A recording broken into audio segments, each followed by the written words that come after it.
Hello friends, see this deep gorgeous red? You'd think this was a traditional sangria, wouldn't you, right? But there's not a drop of alcohol in it, so naturally this version is better for you. Better tasting even than anything you'd have in a restaurant.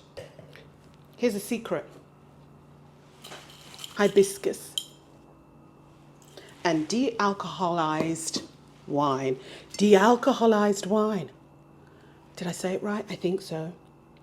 It's dealcoholized wine, red wine. This dealcoholized wine is from Oddbird. It's pretty tasty. Now I know, dealcoholized wine sounds a bit dodgy, right? To be honest, I was suspicious at first, but knew it was out there and keen to find something that perhaps I could change out from my regular red wine to just give me a healthier tipple. But what if I told you this combination gives you the deep, complex flavors of sangria, plus a drink that actively fights inflammation, supports your heart. I won't have you feeling terrible the next morning. So today, I'm showing you how to make this hibiscus sangria, and it's so good, you won't miss the alcohol. And along the way, I'm going to share with you why hibiscus deserves a permanent spot in your kitchen, and why de-alcoholized wine isn't just a compromise, it's the smarter choice. You've already seen hibiscus tea, that deep, almost unnaturally bright red tea that tastes tart, a little like cranberry. But here's what you may not know. Hibiscus is one of the most anti-inflammatory ingredients you can put into your body. Let me break down exactly what's happening in these flowers. Hibiscus is loaded with a compound, much like blueberries and pomegranates, that gives it that deep color. These are potent antioxidants. They go into your body, they help neutralize oxidative stress, which in plain language is cellular damage that leads to chronic inflammation. Studies have shown that regularly drinking hibiscus tea can help lower your blood pressure. We're talking systolic and diastolic, both numbers. And Lord only knows, this is something I have really relied on.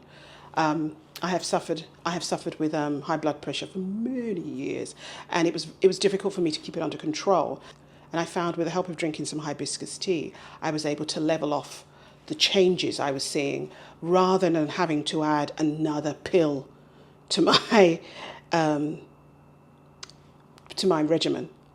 So I was really grateful for that. And so I continue to drink hibiscus tea in some way, just to make sure that my hypertension, my blood pressure stays in check and doesn't do this thing.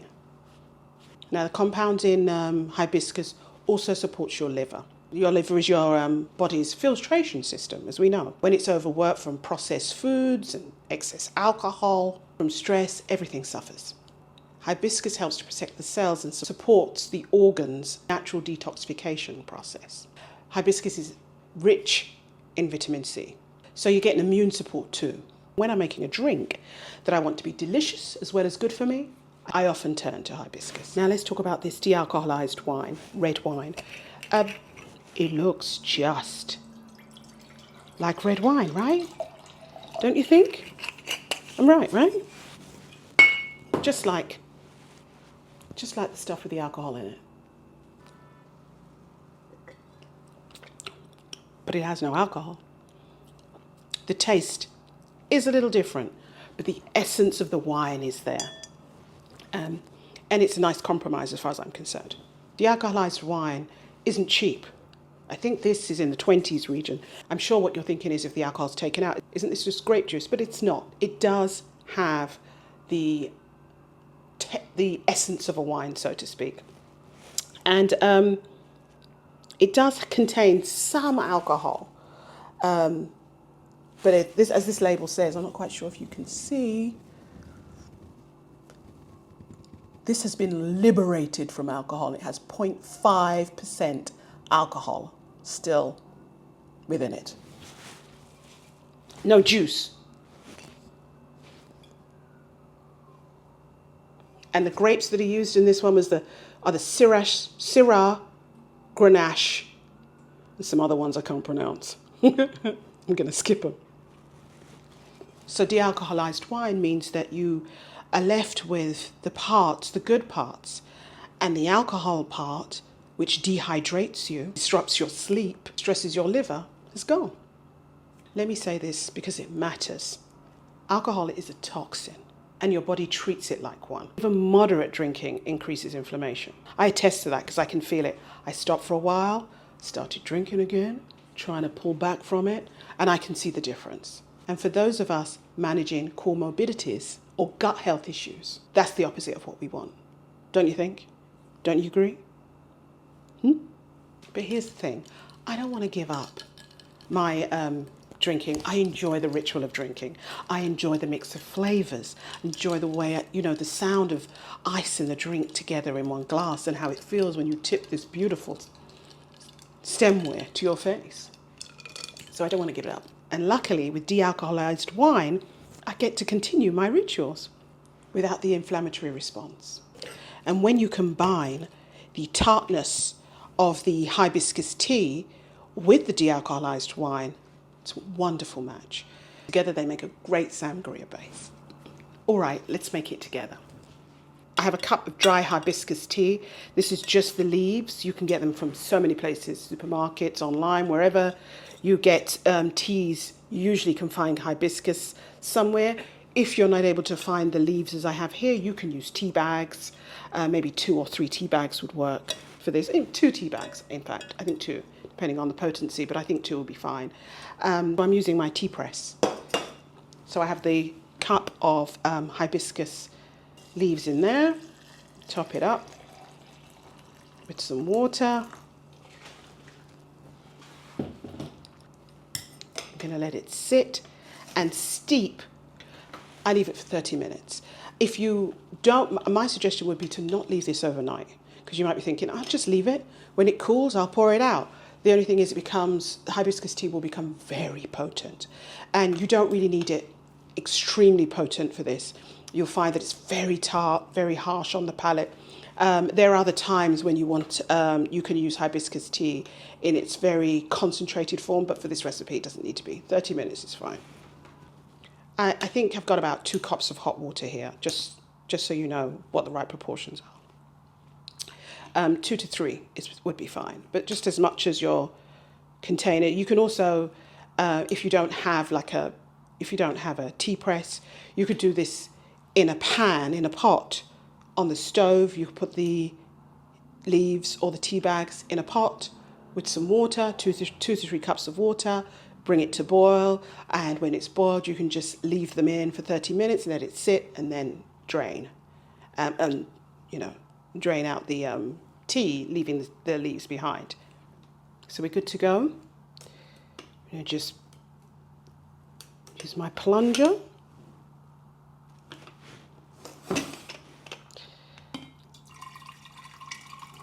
Look at that. Gorgeous. As you can see, I'm using a large mason jar. And that's because usually I make enough to store it in the fridge. I make enough hibiscus tea to store in the fridge. So sometimes I have it with sangria, sometimes I have it on its own, depending on my mood. Once the tea is steeped, I pop in some ginger. And to this, I will also add, for this amount, 1 or 2 slices of lemon, fresh lemon, washed, skin on, slices. Just pop them in. It's going to do its work. It's going to give it flavor. And I'm just going to let that cool. And I'm just going to set this aside because I have some I made earlier. I think it's important to add some flavors to it. You might be like, oh, do I like ginger? I don't really like ginger. That's fine. You can add cinnamon. Lemon is good. Lime, orange. Whatever it is that you really enjoy, that will infuse the tea, the ingredient that will hold up to being in hot water.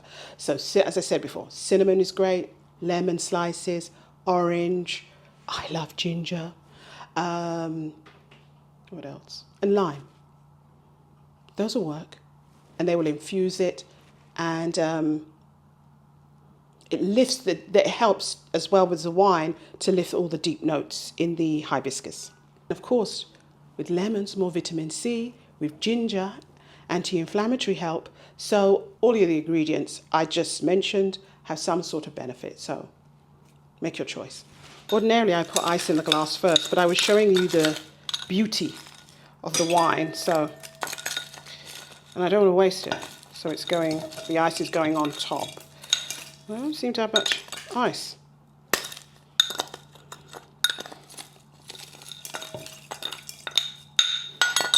The ice is stuck to the bottom here. I give up. We have the red wine. Then we top it with the hibiscus tea. Then I'm going to add some frozen strawberries to again lift the flavour. Give it a bit of a stir. And my goodness, she's lovely. It's really lovely. Cheers. Cheers, mate. Oh, this is good. What's so good about this drink is it quenches the thirst as well as serves as a cocktail with no alcohol. It smells good. It's got the strawberries in there. Ooh.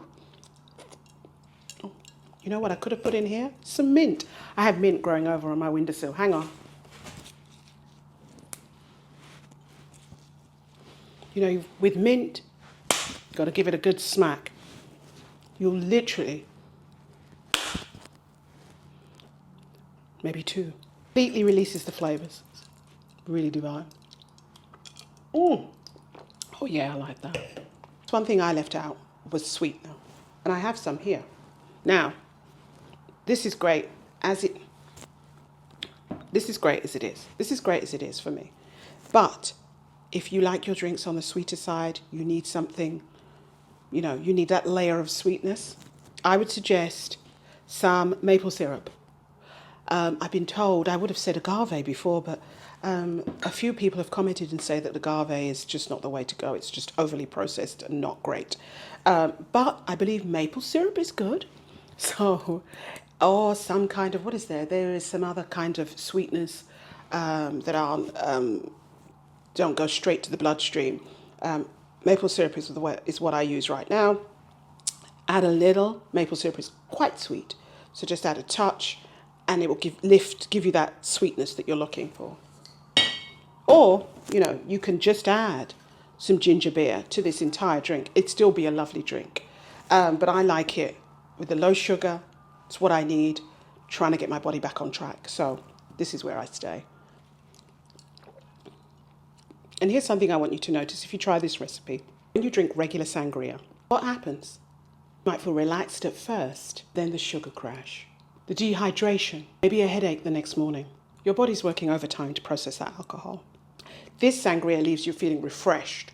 Your body isn't fighting anything, it's receiving nutrients. You can drink in the middle of the day and still be productive. Wouldn't that be nice? You can serve it to your guests who don't drink, and they won't feel left out. It's inclusive, it's intentional. For me, that's the whole point. I'm not against pleasure. I love it. But I want my pleasure to serve my body, not punish it. This drink does that. As a reminder, the hibiscus is lowering inflammation. The ginger is supporting your circulation and your digestion. The lemon is flooding your body with vitamin C. The dealcoholized wine is rich in polyphenols, gives you those heart-healthy compounds without the alcohol toxins. Let me know if you're team sangria or a skeptic of this dealcoholized wine mocktail situation. Have you tried dealcoholized wine before? Let me know. If you have any recommendation, drop me a comment and let me know, because I'm on this tip. Now, don't forget to like this video. Let me know you came by, and subscribe for more food talk. See you at the next one, but until then, eat well, take care. Bye-bye.